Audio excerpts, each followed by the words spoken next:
अस्सलाम वालेकुम। क्या हाल है सभी सुनने वालों का। उम्मीद करते हैं कि आप सब खैरियत से होंगे। अल्लाह पाक आपको अपने हिफ्ज़ मान में रखे।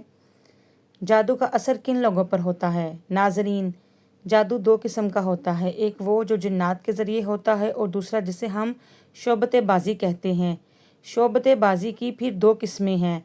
एक वो जिसमें सिर्फ़ नज़र का धोखा, हकीकत में कुछ नहीं होता। दूसरा वो जिसमें दिमाग को कैप्चर कर लिया जाता है। एक जादू की जो बड़ी किस्म है वो है जिन्नात के ज़रिए जादू। जिन्नात के ज़रिए जादू ये होता है, देखिए, जिन्नात भी किसी को नज़र नहीं आते। जिन्नात क्या करते हैं कि आप जिन्नात को काबू नहीं कर सकते। जिन्नात किसी के काबू में नहीं आते। जिन्नात में जो बुरे जिन्नात हैं इनकी ख्वाहिश होती है इंसान को नुकसान पहुंचाना। तो बाज़ लोग तजर्बों के बाद इस हुनर को सीख लेते हैं। हुनर तो नहीं कह सकते, छोटा मोटा काम है, जैसे वो रोज़मर्रा रूटीन में एक चीज़ को बार बार करते हैं तो उसमें कुछ मतलब के अबूर हासिल कर लेते हैं। बाज़ दफ़ा ये होता है जो शयातीन जिन्नात हैं इनको खुश करने के लिए ऐसा उल्टा काम करते हैं, इंतहाई ख़तरनाक, इंतहाई भयानक काम, जिससे वो शयातीन जिन्नात खुश हो जाते हैं। और फिर आप इनको मैसेज देते हैं। मैसेज देने के मुख्तलिफ़ तरीके होते हैं कि फ़लाँ को नुकसान पहुंचाना है, फ़लाँ को बर्बाद करना है, वगैरह वगैरह। तो फिर वो क्या करते हैं, जब जिन्नात को मैसेज दिया जाता है तो वो जाकर वो काम करके आ जाते हैं, यानी जिस इंसान के बारे में कहा जाता है उसे जाकर तंग करते हैं। इसकी मिसाल है, बाज़ लोग क्या करते हैं, मुर्गी के चूज़े होते हैं, उन्हें ज़मीन में ज़िंदा दफन कर देते हैं। नहायत वहशियाना काम है। इससे शयातीन जिन्नात खुश हो जाते हैं। जिन असल में शैतान है वो तो चाहता है कि इंसान कुफर का रास्ता अख्तियार करे, या मासूम बच्चे जो बचपन में ही फ़ौत हो जाते हैं, उनको जब तदफीन की जाती है तो उनके मुर्दा जिस्म की हड्डियाँ निकाल ली जाती हैं, या इन बच्चों का गोश्त खाया जाता है, अल्लाह माफ़ करे, या गंदगी में रहा जाता है। हर वो काम जो इंसान के करने के नहीं हैं, इंतहाई वहशियाना। इनमें से बाज़ बदबख्त ये भी करते हैं कि कुरान को उल्टा लिखते हैं। अस्तगफिरुल्लाह। तो इससे क्या होता है कि शैतान जिन्नात बहुत खुश हो जाते हैं। तो फिर आप इनको मैसेज देते हैं। मैसेज देने के तरीके मुख्तलिफ़ होते हैं। बाज़ दफ़ा इस शख्स का पुतला बनाकर इसका नाम लिखकर इसमें सुइयाँ चुभो देते हैं। इससे ये जिन्नात को मैसेज मिलता है कि इस शख्स को ऐसे तकलीफ़ देनी है। यह जादूगरों का शोबा है, इस गंदगी में वही लोग पड़ते हैं। इससे नतीजा ये निकलता है कि जिन्नात इन मैसेजेस पर अमल करके इस इंसान को तकलीफ़ देना शुरू कर देते हैं। तो ये भी एक तरीका है। अब तकलीफ़ तो आपको नज़र आ रही होती है, लेकिन तकलीफ़ का सबब आपको नज़र नहीं आ रहा होता। जिन्नात नज़र नहीं आते तो इस बेस पर भी इसे जादू कहा जाता है। डॉक्टर परेशान होते हैं कि इस बंदे को क्या हो गया, बीमारी इसे खा रही है, रोज़ाना वो घुल रहा होता है। 99% तो बीमारियां होती हैं, जिन्नात नहीं होते, लेकिन 1% बाज़ दफ़ा जिन्नात भी होते हैं जो इंसान को तंग कर रहे होते हैं, क्योंकि उन्हें मैसेज दिया होता है किसी ने। ये भी जादू की एक किस्म है। तो हमारे नबी सल्लल्लाहु अलैहि वसल्लम पर जो जादू हुआ था वो ये था, जिन्नात वाली किस्म का जादू था। आप सल्लल्लाहु अलैहि वसल्लम पर कुएं के अंदर जादू किया गया था। तो ये जो पहली किस्म है जादू की, जिसमें शोबतेबाजी आती है, जैसे लोग टांग काट दी फिर उसे जोड़ दिया, इस जादू से हर एक की नज़र धोखा खाती है, चाहे अक्लमंद हो या बेवकूफ़, क्योंकि ये तो नज़रबंदी है एक तरह की, इससे हर एक धोखा खा सकता है। दूसरी जो किस्म है दिमाग को कैप्चर कर लेना, ये एक हर एक पर नहीं होता, ये बहुत मुश्किल है। ये इन्हीं लोगों पर होता है जो बेवकूफ़ होते हैं और इनके अंदर क़ुव्वत अरादिया से मुतासर होने का मादा ज़्यादा होता है, तभी इनका असर औरतों पर ज़्यादा होता है। जो लोग मज़बूत क़ुव्वत अरादिया के लोग हुआ, इन पर जो मर्ज़ी ऊट पटांग चीज़ करवा दें, इन पर असर नहीं होगा। जिन्नात का जादू या ये कैप्चर हुआ जादू इन लोगों पर असरअंदाज होता है जिनमें क़ुव्वत अरादिया कम हो। इसमें मुस्लिम और गैर मुस्लिम का फ़र्क नहीं है। आप हिंदू हैं लेकिन आप में क़ुव्वत अरादिया मज़बूत है, आप पर जादू असर नहीं करेगा।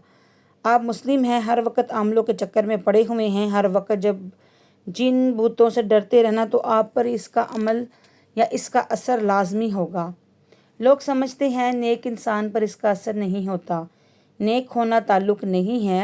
आप तहज्जुद गुजार भी हैं तो आप पर जादू हो जाएगा। हाँ, यहाँ पर यह बात है कि मैं जो बार बार कह रही हूँ कि मज़बूत क़ुव्वत अरादिया वाले लोगों पर जिन्नात जादू का असर नहीं होता, تو لوگ کہیں گے ہمارے نبی، ہمارے آقا حضرت محمد مصطفیٰ صلی اللہ علیہ وسلم پر جنات کا جادو کیوں ہو گیا، اور حضرت موسیٰ علیہ السلام پر جادو کا اثر کیوں ہو گیا؟ موسیٰ علیہ السلام پر جو جادو ہوا وہ دوسری قسم کا جادو تھا، یعنی دماغ کو کیپچر کرنے والا۔ انہوں نے قوت خیالی پر قابو کر لیا اور لوگوں کو یہ دکھا دیا اپنے جادو کے زور سے یہ رسیاں سانپ ہیں ان جادوگروں نے جن سے حضرت موسیٰ علیہ السلام کا مقابلہ تھا، حالانکہ وہ سانپ نہیں تھے۔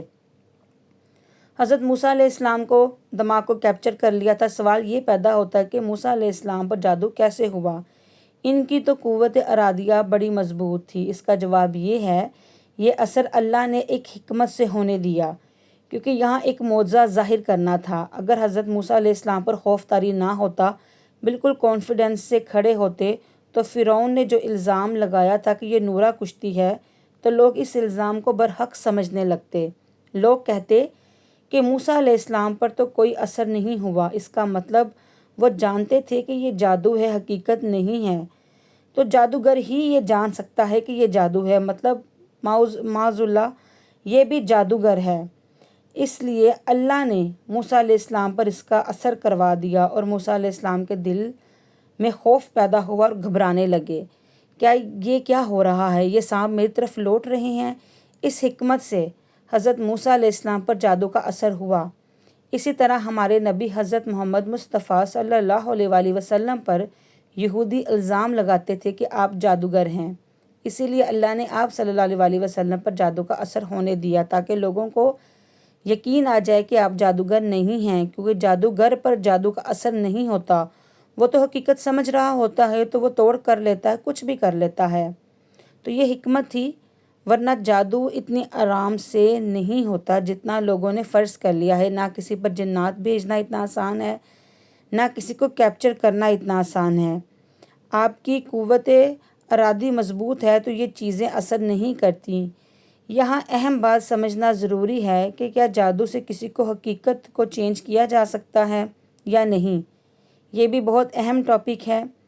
جادوگروں سے ڈرنے کی بالکل ضرورت نہیں ہے۔ جس طرح آج کل عاملوں کو مسلط کر لیا ہے کہ وہ بالکل صحیح نہیں ہیں۔ 99% نفسیاتی کیسز ہوتے ہیں جنہیں لوگ سمجھ رہے ہوتے ہیں کہ یہ اس پہ جن کوئی عاشق ہو گیا یا جن کا معاملہ ہے۔ عاملوں کے کہنے سے تو آپ یہ کہہ سکتے ہیں کہ بنی اسرائیل میں جادوگر جادو سے میاں بیوی کی آپس میں لڑائی کروا سکتے ہیں۔ کیا ان میں اتنی طاقت ہے کہ یہ میاں بیوی کی آپس میں لڑائی کروا سکے؟ نہیں، بالکل نہیں۔ دیکھیں، شعبدے بازی سے غلط فہمیاں پیدا کی جا سکتی ہیں۔ اگر بیوی کو کوئی چیز اپنے شوہر کی نہیں پسند، اس چیز میں غلط فہمی پیدا ہو جانا، یا شوہر کو اپنی بیوی کی عادت نہیں پسند تو اس سے غلط فہمی پیدا ہو جانا، اس طرح میاں بیوی ایک دوسرے سے بدگمان ہو سکتے ہیں، غلط فہمی ہو سکتی ہے، لیکن کوئی اس سے اللہ معاف کرے جادو کا لینا دینا نہیں ہے۔ بعض دفعہ شیاطین بھی یہ کام کرواتے ہیں، ورنہ جادوگر کے پاس اتنی طاقت نہیں ہے کہ میاں بیوی میں لڑائی ڈلوا سکے، کیونکہ شیطان کہتا ہے نا کہ شیطان کا سب سے پسندیدہ عمل میاں بیوی کا آپس میں جھگڑا کروانا، اس کو لڑائی کروانا، شیطان کو یہ عمل سب سے پسند ہے۔ اگر جادو سے یہ سب کچھ ہو سکتا، اگر ایسا ہوتا تو یہ اب تک دنیا میں عذاب کھڑا کر چکے ہوتے۔ ہر دوسرے میاں بیوی کی آپس میں طلاق کروا دیتے جادو کے زور پہ۔